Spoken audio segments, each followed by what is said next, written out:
Si hubo una misión imposible en Malvinas fue atacar al Invencible. Y lo hicieron, lo atacaron, lo alcanzaron. Un experto, Kapitanets, un experto ruso, dijo: si la Argentina hundía un portaaviones, Inglaterra perdía la guerra. Quizás no fue hundido, pero ya haberlo alcanzado fue una proeza increíble. Uno de los protagonistas de esa proeza en ese momento tenía 23 años, Gerardo Isaac Alférez, con quien tengo el gusto de estar ahora. Gracias por recibirme. No, por favor. Gracias, Nicolás, por venir. Vos recién habías empezado a volar A4, ¿no es cierto? Yo empecé a volar A4 a principios de 1981. O sea, había hecho el curso de A4 durante el año 81. A fin de año salí habilitado apto para el combate, que es la calificación que tiene un piloto cuando termina el curso del avión que está volando. Y con esa calificación entré al año 1982. Así que el 2 de abril me encuentra volando A4, apto para el combate y más o menos 200 horas de vuelo en este avión.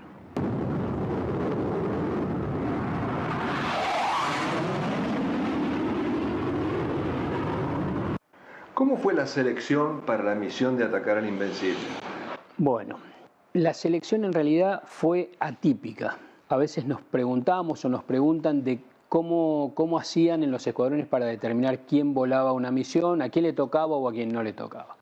La realidad es que no hubo en la Fuerza Aérea un sistema único, sino que cada escuadrón lo determinó y lo ejecutó. Mucho de esto es porque no todos los escuadrones tenían la misma cantidad de aviones, la misma cantidad de pilotos, la misma experiencia de pilotos, etc. Nuestro escuadrón era un escuadrón chico. Nosotros desplegamos con 16 aviones y 20 pilotos inicialmente, que es, te diría, la mitad de A4B o la mitad de Dagger, por comentar dos escuadrones. Había escuadrones como los que dije, A4B, que eran dos. Un escuadrón estaba de turno un día y otro estaba de turno al día siguiente, o sea que tenían un día de descanso. Otros escuadrones tuvieron el método de que aquel piloto que había cumplido una misión de combate no repetía hasta que todos no hubieran cumplido una. Y en nuestro escuadrón el sistema era: la mitad del escuadrón estaba de turno a la mañana y la otra mitad estaba de turno a la tarde. Y al día siguiente cambiábamos. Los que habían estado a la tarde iban a la mañana y los que habían estado a la mañana iban a la tarde. Excepción. Una excepción era haber volado una misión de combate el día anterior. Si uno había volado una misión de combate el día anterior, al día siguiente no lo ponían de turno. O sea, era un día de descanso. Interiormente para uno era un día salvado, que no estaba sometido a la tensión y al miedo de que está de turno y que llegara una misión y bueno, toda esa adrenalina que se arma, ¿no es cierto?, que uno tiene cuando llega a una misión y uno está realmente de turno. Así que el día siguiente de una misión era un día tranquilo. Íbamos a la base, hacíamos nuestros trabajos y demás, pero no íbamos a estar de turno. ¿Y en este caso? Como yo había volado el día 28 de mayo una misión, el día 29 estaba de descanso. Así que fui a la mañana, tomé unos mates, me comí unos bizcochitos y me fui a descansar a la enfermería, como a dormirme una siesta de media mañana. La enfermería, que no tenía ningún herido ni ningún enfermo en ese momento, pero que tenía unos cuantos catrecitos de campaña, estaba oscurecida, así que era un lugar ideal para dormir una siesta, una horita, una cosa así. Así estaba el día 29 de mayo, día en que se planificó esta misión. ¿Cómo se armó esta escuadrilla? También distinto a como yo les vengo comentando. Cuando llega la orden de que el escuadrón A4C tenía que cumplir la orden fragmentaria que se llama, o que tenía que cumplir con la misión de ataque a un portaaviones que se había detectado, el jefe de escuadrón, el mayor Lupiáñez, reunió a los oficiales más antiguos, a los jefes de escuadrilla, que no serían más de 7, 8, y pidió 2 voluntarios. En esa reunión, lógicamente que yo no estaba, era el de la promoción más moderna, era uno de los más jóvenes en el escuadrón, y esto me lo contaron, ¿no? Reunió a los jefes de escuadrilla, pidió 2 voluntarios y, contra todo lo que uno puede pensar, después de un mes completo de combate, nosotros ya íbamos por 7 derribos y teníamos hasta acá 6 muertos en combate en nuestro escuadrón. La situación táctica era complicada, o sea que el riesgo realmente, a medida que pasaba el tiempo, era alto, y una misión en el medio del océano, allá por atrás de las Islas Malvinas, era más riesgosa todavía. Sin embargo, hubo 2 oficiales que levantaron la mano y dijeron: yo soy voluntario. ¿Y eran? El primero fue el primer teniente Ureta, que dijo: yo soy voluntario, y y dice que estaban en algo así como un semicírculo y en la otra punta ya estaba el primer teniente Vázquez, compañero de Ureta, amigo de Ureta y compadre también de él, y dijo: yo también soy voluntario. José Daniel. José Daniel Vázquez, el primer teniente José Daniel Vázquez.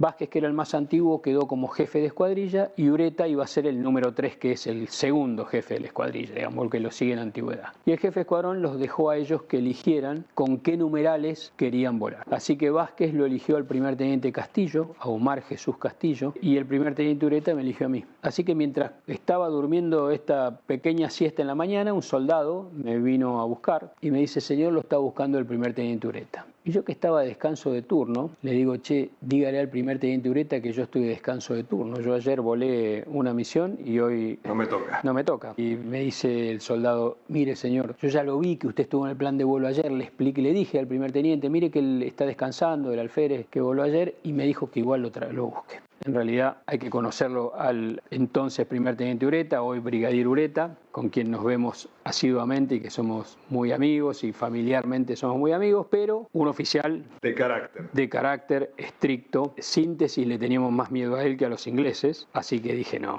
me levanto y voy, me le presento. Me voy a ver al primer teniente, le digo: sí, señor, me dijeron que me estaba buscando. Me dice: bueno, váyase cambiando que vamos a salir a volar una misión. Pero yo ayer volé una ayer. Alférez me mira así: no discuta, cámbiese y nos vamos. Bueno, me empecé a poner la antiposición, ya lo tenía, el anti-G, todo el equipo de supervivencia y demás. Y mientras iba cambiándome, me fue explicando qué íbamos a hacer. Me dice: vamos a cumplir una misión, la tenemos que hacer desde Río Grande, así que de acá nos vamos a ir a Río Grande. Me dice: tiene algo que ver con el portaaviones, pero creo, me dice, que es una misión de diversión. Son misiones de relativamente bajo riesgo, son misiones que se vuelan a gran altura para provocar la adquisición del radar enemigo y el consiguiente movimiento de la defensa aérea. Despegue de aviones, distracción, pero aparte provocan que la defensa despegue. Y despegar del portaaviones era un tema desgastante, ¿no? Un despegue vertical, les insumía mucha energía y era complicado para ellos. Así que había misiones de diversión que normalmente lo hacían los aviones Learjet. Hacían misiones de este tipo, simulan el perfil de un avión, un monoposto de reacción, lo detecta el radar, hace despegar la caza, pone a todos en alerta y después de un rato vuelve y baja, y les provocó el movimiento a todos. Me dijo esto, dije: bueno, una misión de diversión tampoco es muy riesgosa, dije: listo, ningún problema. Pensaba yo adentro, o sea, no dije ni eso era mi pensamiento nomás. Que bueno, despegamos el día 29 de mayo, un poquito pasada media mañana, y nos fuimos los 4 aviones a Río Grande. Acá tengo que volver a comentar lo que para mí significó y significa la actitud valiente y heroica del primer teniente Ureta y el primer teniente Vázquez, que ellos sí sabían qué iba a pasar, cuál era el blanco, dónde estaba el portaaviones o por dónde podía estar, cuáles eran los riesgos que había, y dijeron que iban voluntariamente, cosa que no era normal. Nadie era voluntario. O sea, todos cumplíamos lo que teníamos que cumplir. A nadie se le ocurría ni por asomo discutir una orden o para nada. Pero ser voluntario era algo que realmente no existía y para mí tiene un valor totalmente superior al valor que puede tener cualquiera de nosotros, ¿no? ¿Cómo lo explicas? Creo que en definitiva son tipos distintos. ¿Otra raza? No sé si otra raza, pero tienen algo diferente. Eso los diferenció del resto. Y los diferenció para bien del resto, ¿no? Y hacen o hicieron en su momento que a partir de ahí uno los mirara para arriba cuando tenía que mirar, dirigirse o hablar de ellos. Así que creo que merece un capítulo aparte su heroicidad en esta decisión muy difícil y ejemplar para todo el resto. Esa fue la forma que se conformó la escuadrilla, a la pregunta, ¿no? Que va a ser un ataque y no una diversión. Aterrizamos en Río Grande y después del aterrizaje nos fuimos a la sala de reunión previa. En esta sala ya estaba la gente de Superetendar, había mucha gente más también, y yo todavía ignorante de lo que iba a pasar. Me senté y alguien que estaba coordinando la reunión, empezó a dictar la información necesaria para realizar el vuelo. Los puntos por donde hay que pasar, la altura, la velocidad, cómo iban a ser los reabastecimientos. Pero en esta parte iba dictando los puntos, ¿no? Punto 1, punto 2, punto 3, reabastecimiento, y en un momento dice Oscar Mike. Un punto, ¿no? Un punto era Oscar Mike. Oscar Mike, en la jerga nuestra, es objetivo material. el punto Oscar Mike era el punto objetivo material. Y en las misiones de diversión no hay Oscar Mike. Entonces digo, yo no conocía muy poca gente, recordemos que era muy moderno, en una base que yo no conocía, donde había un escuadrón de Dagger que tampoco conocía, estaba la Armada que menos los conocía, pero justo yo estaba sentado mirando a quien estaba dictando y acá al lado mío estaba parado el mayor Lupiáñez, pero no mi jefe de escuadrón, un primo de él, se llamaba Lupiáñez también, que sí lo conocía, porque Lupiáñez estaba casado con la prima de la que en ese momento era mi novia, hoy mi esposa, madre de los 5 hijos varones que tenemos. Así que a él sí lo había visto en mi vida alguna vez y lo conocía y le digo, lo miro y le digo, che Carlos, ¿cómo Oscar Mike? Y me dice literalmente, discúlpenme, me dice, claro, pelotudo, ¿no sabés que vas a atacar el portaaviones? Le digo, no sabía que iba a atacar el portaaviones. Y seguían dictando, así que bueno, me subí un nudo acá en la garganta mientras iba escribiendo, porque seguían dictando los puntos, y a los pocos segundos, minutos, aparece alguien por una puerta allá atrás, le dice al que estaba dictando, señor, alto, se acaba de suspender la misión. Así que el nudo me bajó y pensaba interiormente, se dieron cuenta de que esto era una locura. Y ahí nomás atrás dice, falló un reabastecedor y se va a pasar para mañana. Bueno, otra vez el nudo, a partir de ahí a pasar el día completo en una base que yo, como dije antes, no conocía, que me parecía horrible. Yo a veces lo comparo, vos vas a entenderme perfectamente lo que voy a decir. Pienso que un soldado desplegado en Malvinas, me lo imagino yo, desplegado en Monte Dos Hermanas, por ejemplo, y que se pasó un mes entero en el pozo de Zorro que él hizo, por ahí fiero, un poco profundo, con agua, húmedo, pero es el de él, y al lado queda vacío un pozo de Zorro 3 veces más profundo, con paredes totalmente blindadas, con buenas chapas arriba, y le dicen, che, quedó libre este pozo de Zorro, ¿por qué no se pasa para allá? Y creo que el soldado ni loco se va a cambiar del lugar que lo cobijó durante un mes, que es el de él y que es su hogar. En ese momento es su hogar. Él vive, su hogar es ese, y la patria, la cara de la patria son sus compañeros. No hay otra. No existe, no hay mundo más allá en ese momento que los tipos que están peleando al lado de uno y la casita o el pozo de Zorro, o para el caso nuestro, nuestra base. Eso es lo que yo sentía, ¿no? Entonces el no estar en San Julián, el estar en otra base, por más que era más grande, parecía horrible. Hasta la recuerdo transpirada, las paredes de madera del aeropuerto, húmeda, con soldados que subían por la escalera del aeropuerto, bajaban, cantidad de gente que tampoco conocía y no me gustaba. Así que bueno, tuve que pasar el 29 completo durante el día, lo que restó del día, ¿no? Deambulé por el aeropuerto, en un momento nos llamaron al primer teniente Ureta y a mí, porque Vázquez y Castillo habían vuelto a San Julián porque había que cambiar 2 aviones, y nos dieron la posibilidad de hablar por teléfono, nos dieron una llamada a cada uno, duraba 3 minutos por operadora y había que elegir un número, así que yo elegí el número de mi padre, que vivía acá. Estaba acá en Buenos Aires, él es oficial retirado de la Fuerza Aérea. Muy en clave le comenté cómo estaba, no podía dar ningún detalle. ¿Sentías que te estabas despidiendo? No.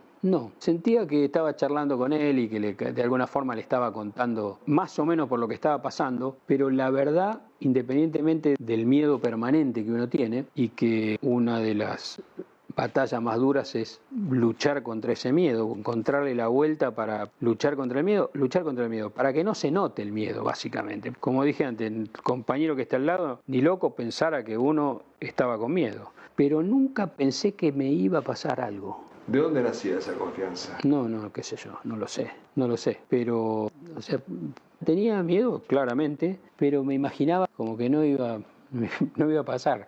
Entonces, a la pregunta si fue como una despedida, no, fue una charla de media tensa, por ahí con la amargura interna. No pensé que era ninguna despedida, que estaba contando algo distinto, algo raro, ¿no? ¿Y el despegue cómo fue? Y el día 30 a la mañana se levantaron todos para ir a su puesto de trabajo.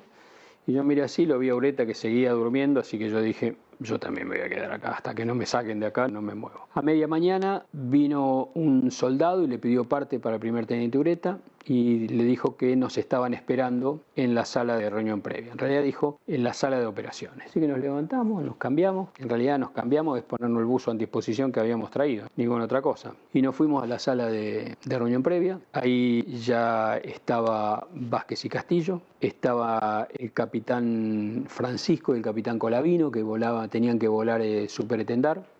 Francisco iba a aportar el último misil Exocet que quedaba.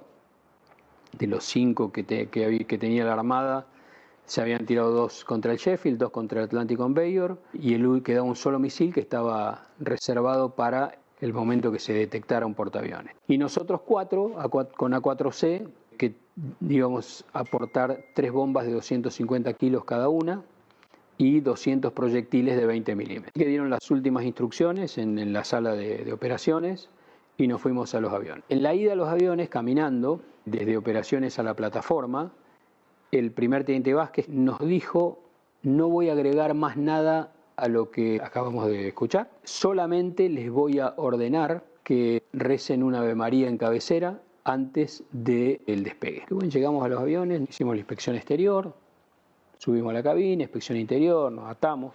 Me até yo, el A4C es un avión monoposto para un solo piloto, ¿no? Pusimos en marcha y comenzamos el rodaje a cabecera. Mientras vamos rodando vimos el despegue de los 2 Superetendar. Como dije, el capitán Francisco con el misil y el capitán Colavino iba con el otro Superetendar de apoyo radar, sin misil, y nosotros rodando por la calle rodaje a la cabecera de pista.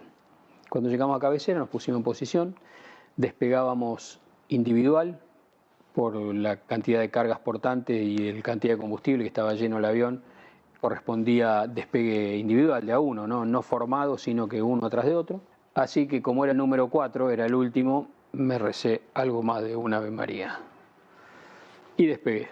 Viraje a la derecha, nos reunimos en formación y fuimos a un punto que estaba a unos 200 kilómetros al sur de las Islas Malvinas, donde nos íbamos a encontrar con los 2 aviones KC-130 reabastecedores en vuelo para reabastecernos. Nos encontramos en esa posición, hicimos reabastecimiento en vuelo con rumbo este, otros más o menos 200 kilómetros junto con los KC-130.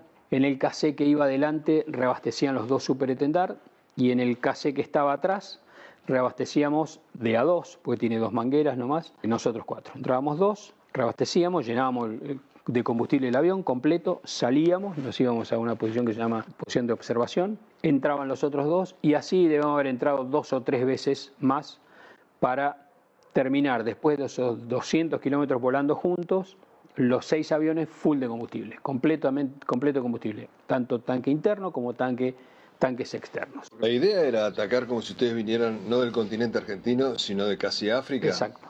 La necesidad del reabastecimiento en vuelo, la distancia que hicimos junto con los reabastecedores, nos servía para alejarnos hacia el este lo máximo posible y desde allá, una vez que nos desprendimos de los KC-130 y descendimos, pusimos rumbo norte para atacar la flota o el portaaviones, que hasta acá era un portaaviones, no sabíamos bien cuál era, de sur a norte. Y si nos podíamos ir un poquito más hacia el este para poner un rumbo 350, 345, un poquito más hacia el oeste, era mejor. Descendimos en línea, los 2 aviones Superetendar estaban más o menos a 1000 metros uno del otro. A la izquierda de Francisco, que era el de la izquierda, el que llevaba el misil, formó Vázquez y Castillo, y a la derecha de Colavino, que no llevaba misil, formó Ureta y yo. Y esto, tanto Vázquez y Castillo con Francisco, como Ureta y yo con Colavino, estábamos bien cerquita. Pero entre estos 2 grupos, unos 1000 metros. ¿Era lo planificado? Planificado, sí, totalmente lo planificado. Hicimos el descenso, el silencio radioeléctrico fue desde que pusimos en marcha. O sea, no podíamos hablar, no se habló nada por una cuestión de supervivencia. Emitir en vuelo en estas latitudes y en conflicto era un potencial adquisición de parte del enemigo. Era delatarse. Era delatarse, así que no había que hablar y había que rápidamente descender y ponerse rasante sobre el agua. Para eso también habíamos juntado combustible, cargado combustible con los cassettes. Pegarse al agua, segunda regla para la supervivencia en este conflicto, para la Fuerza Aérea Argentina, era volar bajo, volar pegado al agua. ¿Cuánto de pegado al agua? Algunos aviones tienen radioaltímetro, pueden medirlo y pueden decir yo volaba a 30 pies, 40 pies, 50 pies. Y los que no teníamos radioaltímetro, cada uno tenía su método. El ojímetro para mí era tan bajo hasta que me diera miedo de impactar contra el agua, y subía y tan alto cuando me daba miedo de que me detectara el radar enemigo. Así que ahí andaba mi vuelo bajo. 40 millas, unos 80 kilómetros, los supertendar levantan por primera vez, hacen un barrido radar, después cuentan, ¿no? Detectan el blanco, bajan a 30 millas, 60 kilómetros más o menos, levantan por segunda vez, un poco más bajo que la vez anterior, hacen otro barrido de radar y vuelven a bajar. Y a 20 millas, tal cual estaba planificado, levantan por última vez, un poco más bajo, barren y era el momento de lanzar el misil.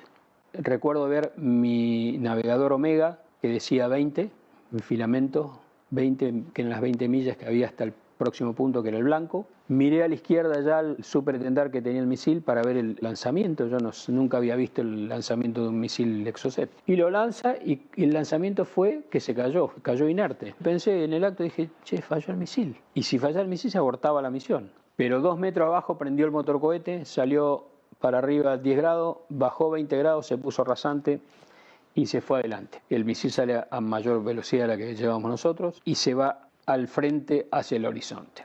Meteorología nublado, techos relativamente bajos, operable, con chubascos aislados, que hubo que evitar un chubasco tuvimos que rodearlo, pero en realidad la meteorología, si bien estaba así como digo y un poco brumoso, no fue factor, o sea, no fue algo que pudiera uno pensar no se va a poder realizar por meteorología. Acá termina la misión de los supertendar.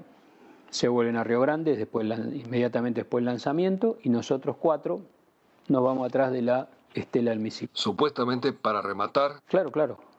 Se consideró que un misil Exocet no era suficiente y que necesitaba ir con una cantidad de aviones con bombas convencionales para asegurar el blanco, el batir el blanco. Esa fue la causa por la cual se hizo de esta forma conjunta la misión, ¿no? El misil sale al horizonte, nosotros 4 que estábamos 2 y 2 a 1000 metros, al seguir la estela nos empezamos a juntar instintivamente, ¿no? El misil se perdió en el horizonte y unos instantes después, segundos, minutos después de que se pierde en el horizonte, en el mismo lugar que se perdió el misil, apareció la silueta de un barco muy grande, muy distinto, completamente diferente a lo que yo había visto en San Carlos el 25 de mayo, el 28, atacando buque a mar abierto. No era una fragata. No era una fragata, ni era un buque de desembarco, ni era un buque petrolero, no. Era un portaaviones. ¿Y por qué digo esto? Hablando de lejos, después lo vimos aislado, ¿no? Pero de lejos, lo primero que vi fue la asimetría del portaaviones. La asimetría que produce que la pista queda de un lado y la superestructura o los puentes de mando, eso que tienen, en otro lado. Si uno dividía por la mitad del barco, la mitad de izquierda y la de derecha eran totalmente diferentes. Y esto era fuerte para mi vista, o sea, fue como una disrupción en la vista, ¿no? Algo que dije, esto es distinto. A partir de que vi el portaaviones, se me produjo lo que los manuales lo contemplan perfectamente bien, que se llama fascinación de blanco. O en los manuales en inglés, Target Fascination.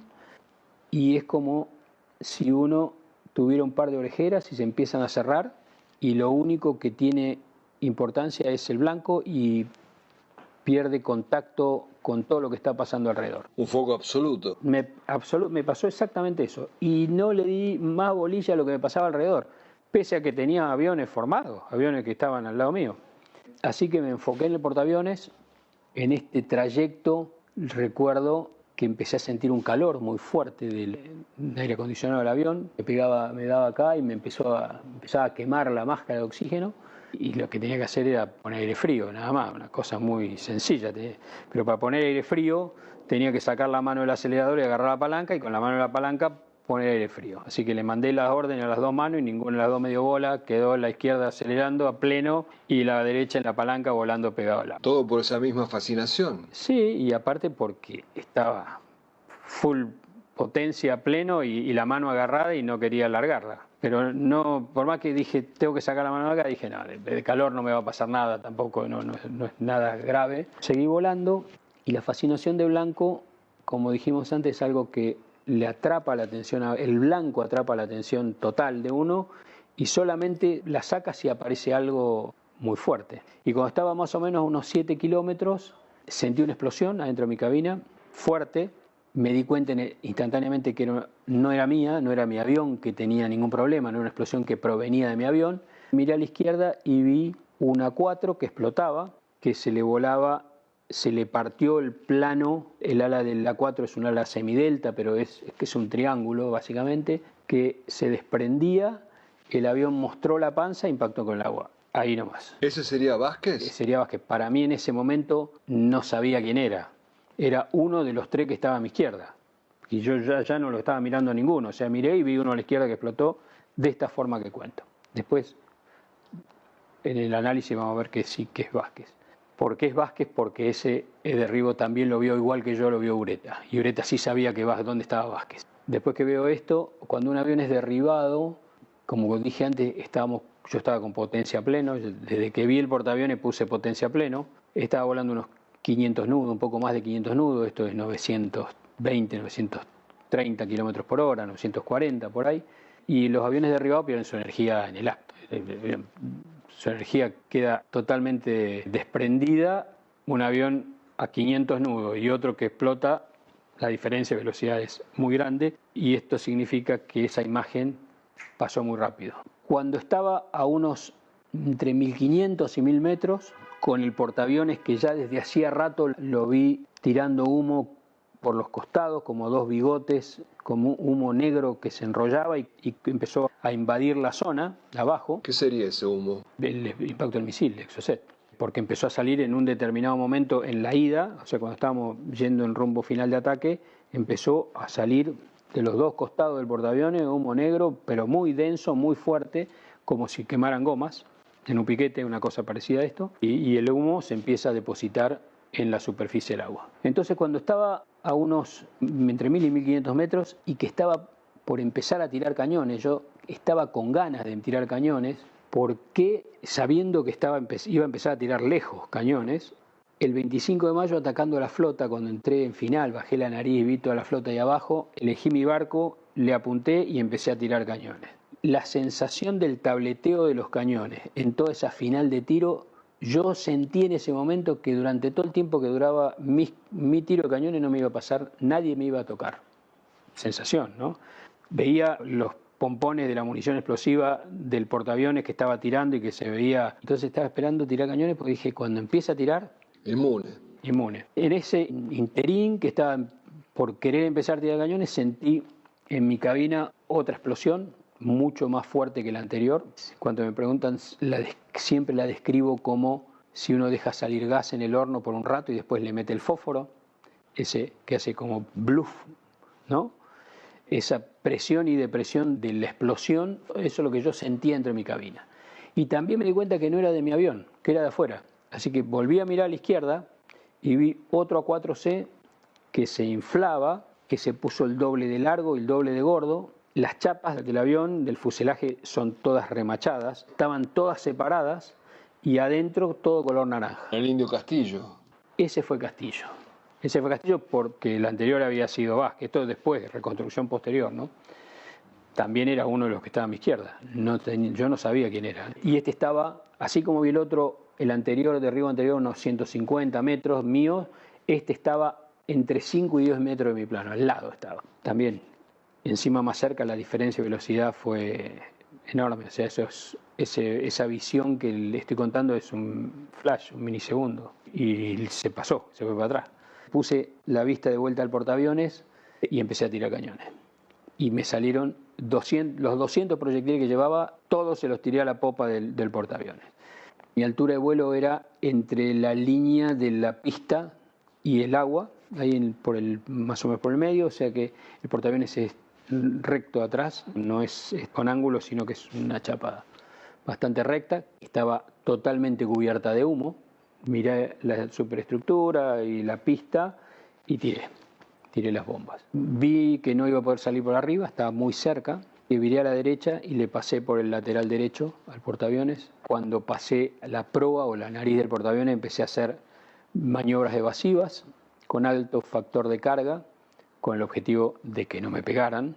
Así como tuve fascinación de blanco y en realidad cuando uno va en una misión de ataque, lo único que interesa es el blanco y batir el blanco. Una vez que pasó esa etapa, lo que pasa a ser absolutamente prioritario es la supervivencia propia. Que en ese momento lo único que me importaba a mí, después de haber tirado mis bombas y los cañones atrás, era salir indemne y que no me pegaran proyectiles o misiles. ¿Tus bombas, viste el efecto de ellas? No, nuestras bombas estaban retardadas 12 segundos. El retardo de 2 segundos es un retardo largo para la velocidad que estábamos comentando. ¿Y por qué se pone este retardo? Hay dos tiempos para la espoleta. Hay un retardo que se llama retardo de armado o tiempo de armado y un retardo de explosión.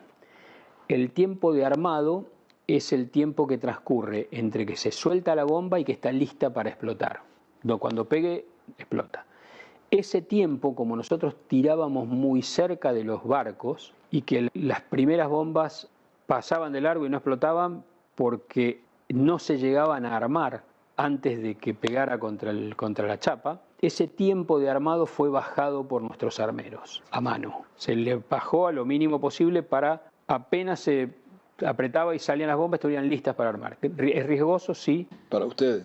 Es riesgoso, claro, para el piloto, porque cualquier choque de bombas o un pájaro o lo que sea hace que puedan explotar abajo. Pero eso era siempre mejor a que no exploten las bombas porque pasan de largo, ¿no?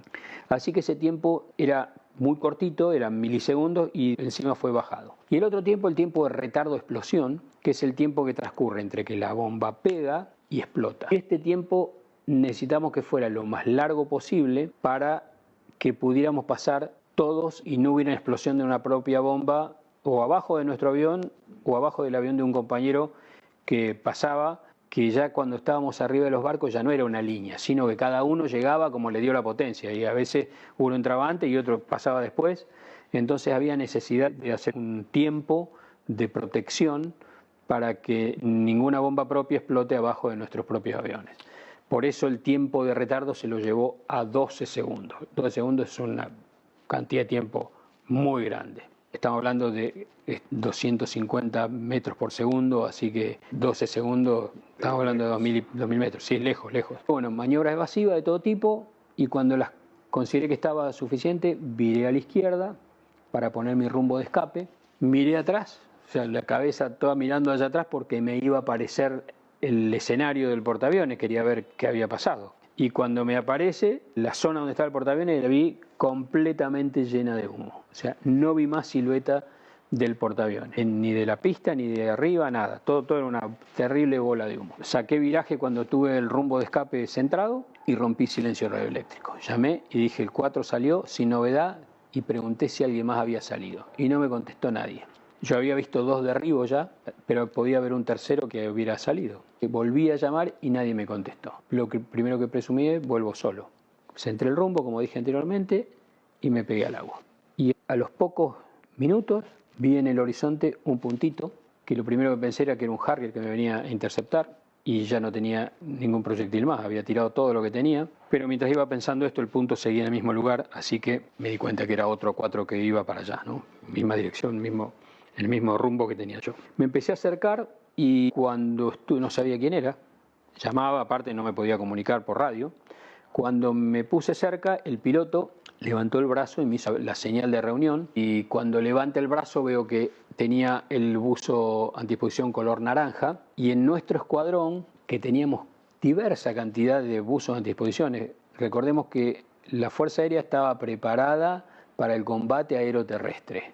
Estaba preparada para la hipótesis de conflicto Chile. Ese era nuestro entrenamiento y nuestro desarrollo de medios estaba para eso. Así que de traje de disposición no teníamos ni idea de qué era. Hasta que empezó la guerra y empezamos, entre otras cosas, vimos que necesitábamos traje de antidisposición.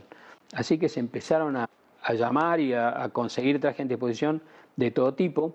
Hubo trajes secos franceses, verdes, trajes secos americanos, verdes, hubo Crazy Soup que se hace en Puerto Madryn, y vinieron de todo tipo y vinieron 2 buzos antiexposiciones secos americanos naranja. Uno lo usaba yo y el otro usaba Ureta. Así que cuando levantó el brazo y vi naranja, lo primero que pensé no fue en Ureta, fue en Vázquez y Castillo. Cuando levantó el brazo dije, derribaron a Vázquez y a Castillo. Eso fue lo primero que pensé cuando vi el brazo. Me reuní con Ureta, le formé. ¿Hablaron? No podíamos hablar. Nos tratábamos de comunicar por radio y no nos podíamos hablar. Y después que transcurrió unos cuantos minutos, pudimos comunicarnos por radio. O sea, estábamos siendo perturbados allá atrás, ¿no? La primera conversación fue, soy el 4, y nos comentamos qué es lo que vimos, qué es lo que hicimos, cómo vimos el portaaviones, que tiramos las bombas, que tiré los cañones, se le expliqué todo eso, pero entre todo esto lo más importante que nos hablamos fue, me dice, vi un derribo, le digo, vi 2 derribos, le digo. Vi uno de tal forma, me dice, ese yo ya también lo vi otro en final, cerca del portaaviones, al lado mío, dice, ese yo no lo vi, me dijo Ureta. Digo, bueno, yo vi los 2 claritos, le digo, ninguno de los 2 con posibilidad de supervivencia, ninguno de los 2 con posibilidad de eyectarse. ¿Ureta te dijo que había acertado con sus bombas? Sí, Ureta, bueno, no fue en ese momento, me dijo, yo pasé por arriba, tiré mis bombas, hice buena puntería, yo ataqué el portaaviones de popa y él lo atacó con un poco de desvío y pasó por arriba. Yo no pude pasar por arriba, pasé por el costado, él pasó por arriba. Y en su pasada por arriba identificó las 2 bochas de los radares de artillería antiaérea que tiene el Invencible. No las tiene el Hermes. Fue un dato principal para determinar que lo que se había atacado era el Invencible, aparte del formato de la pista, que es un poco más recta, ¿no? Pero lo más importante fueron las bochas los domos radares que vio Ureta. Había que definir si volvíamos a reabastecer o nos íbamos directamente a Río Grande. El primer teniente decidió volver a reabastecer, y fuimos de vuelta a ese reabastecimiento. Los KC-130 nos iban a estar esperando, estaba previsto que nos esperaran en otro punto. También reconocimiento para las tripulaciones de C-130, tremendas tripulaciones. Uno Li-30 y el otro Noé, eran los 2 comandantes de cada uno de los 2 KC-130. En uno era Li-30 con De Stefanis y con Vilmesis de navegador, y el otro era Noé con Brien de segundo piloto y con Menzi de navegador y sus mecánicos. Los 2 KC solos, alto, estaban a 15.000 pies, tenía que estar a esa altura porque el reabastecimiento se hace a esa altura por una cuestión de sustentación, sin defensa, sin escolta, gordo, chancho, grandote, que lo veían de cualquier lado y los tipos estaban clavados, ahí, esperando, siempre esperando los tipos. ¿Qué esperaban? Primero que volviéramos. Y segundo, que si volvíamos y necesitábamos combustible. Y si no necesitábamos combustible, seguíamos de largo y ellos tenían que volver.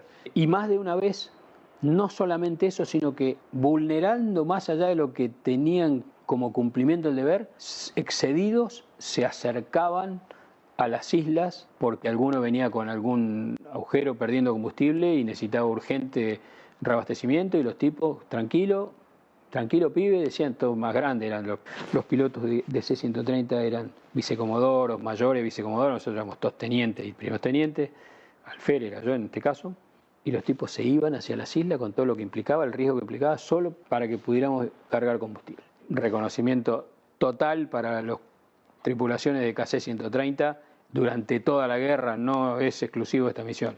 Todas las misiones tenían reabastecimiento en vuelo, y en todas las misiones estaban firmes los tipos ahí, en el lugar indicado, estaban esperándonos.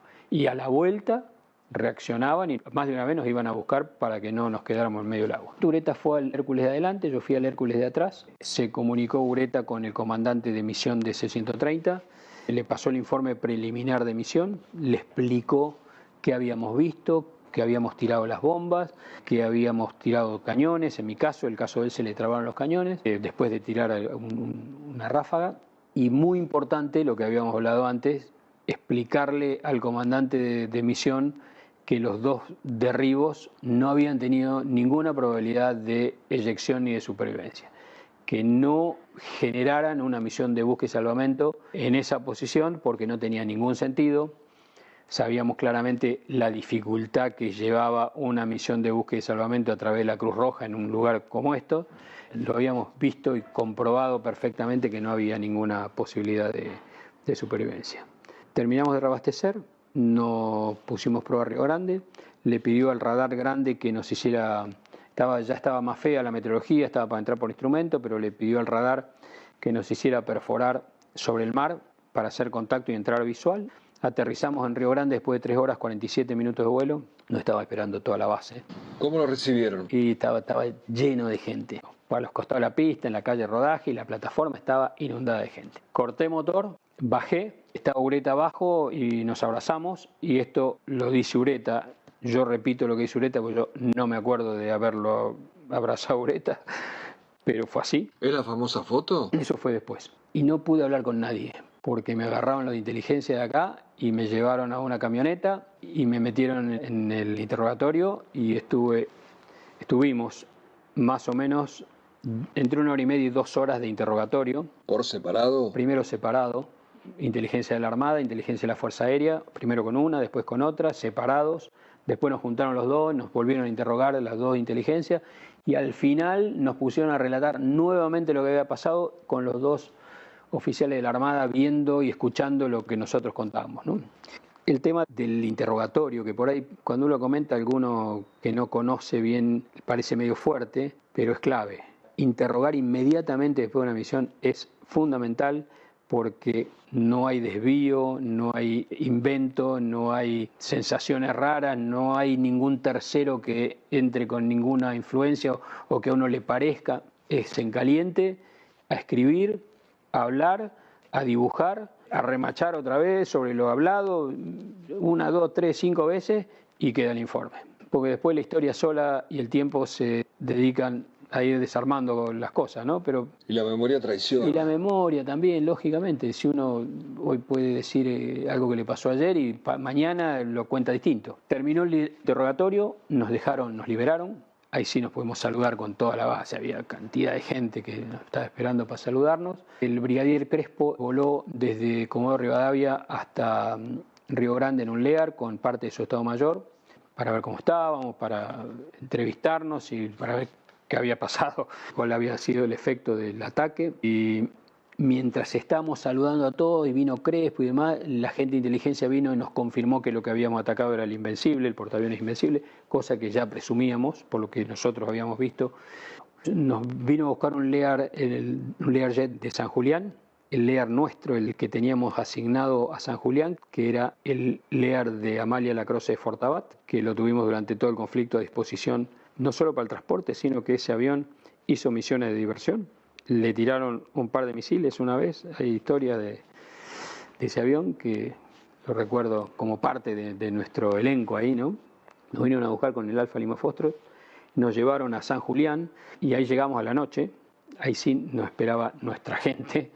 La foto esa que está Ureta abrazándose con Callejo es de esa llegada. ¿Vos también estás en esa foto? Yo estoy en esa foto, estoy tocándome la cabeza o algo así. Anda por ahí la foto. Esa es la llegada a San Julián. Charlamos con todo, explicamos todo lo que habíamos hecho a todos nuestros compañeros. Había un asado previsto a la noche. Previo a esto, Ureta dijo, esperen, tengo algo que hacer todavía, que creo que fue una de las partes más duras de esta misión. Inmediatamente después que llegó, la llamó por teléfono a Liliana Vázquez, a la esposa del primer teniente Vázquez, que como dije era compañero, amigo y compadre, que se habían, según cuenta Ureta, se habían prometido entre ellos que al que le pasara algo, sin intermediario, el que quedaba iba y hablaba a la mujer inmediatamente y le explicaba. Tuvo una entrevista, una charla con el hermano de Vázquez, el Pelucho Vázquez, que era empleado civil nuestro, estaba desplegado en San Julián y era plegador de paracaídas de la 4, le tuvo que explicar qué había pasado y después la llamó a la madre del Indio Castillo para explicarle qué había pasado con su hijo y en qué circunstancias. Comimos el asado con esa mezcla entre la alegría de sobrevivir y la tristeza de haber perdido a dos compañeros unas horas antes. Que uno no sabe si estar contento o no estar contento. La sensación es, estoy contento, pero hasta a veces uno está contento y no lo puede mostrar tampoco, ¿no? Es un tema poco resuelto por ahí. Hay algunos tripulantes del Invencible que hablan del ataque argentino, pero en general los ingleses no lo reconocen. Vos, ¿qué sensaciones tenés con respecto a eso? Claramente, o sea, sé que lo que atacamos fue el portaaviones Invencible. Esto no tengo ninguna duda. ¿Cuáles fueron los efectos? no lo sé en detalle. Sí sé que el portaaviones desapareció de escena, que no vuelve con la flota, que vuelve por septiembre allá al fondo, solo, con arreglos, que la actividad de patrullas aéreas de combate que estaban en vuelo, lo cuenta nuestro radar, los desparramaron para otros lugares, y la producción de patrulla aérea de combate disminuyó vertiginosamente a partir del día 30 de mayo. Esos son datos que corroboran de alguna forma lo que yo estoy contando, ¿no? Creo que era algo que necesitaban que no se supiera que se había llegado al corazón de la flota, menos en ese momento, mantuvieron el secreto. Los ingleses todos sabemos que son estrictos y en el secreto militar. Si es secreto militar y tiene 99 años o 90 años, como en este caso, lo cumplen, excepto estas cositas que por ahí el príncipe dice, yo me atacaron y estaba con el cubito, y el otro que dijo yo también, pero son pocos en una tripulación muy grande. Hay algunos documentos ingleses tergiversados en su escritura y en las posiciones de barcos que dan para estudios que no son los que hago yo. Tengo conocidos que me los mandan y me dicen, che, mirá, esto fue así y ustedes lo atacaron y esto estaba ahí en tal lugar, en tal otro. Digo, bárbaro, les agradezco a ustedes el laburo que se están haciendo, pero nunca me vi ni en la necesidad de tener que andar estudiando ni hacer ningún análisis de laboratorio para confirmar lo que yo vi y lo que yo sé, y que es lo que cuento, ¿no? Gerardo, a casi 40 años de la Guerra de Malvinas, ¿volverías a combatir? Yo creo que exactamente igual que vos, no debe haber ningún solo combatiente de nuestras Islas Malvinas que si se tuviera que volver a defender a la patria no lo hiciera. Todos lo haríamos de vuelta. Muchas gracias. Vázquez y San Castillo Ureta, no importa que al guión desmienta tamaño ultraje, pues cantarán los trovadores, poetas e historiadores, vuestro coraje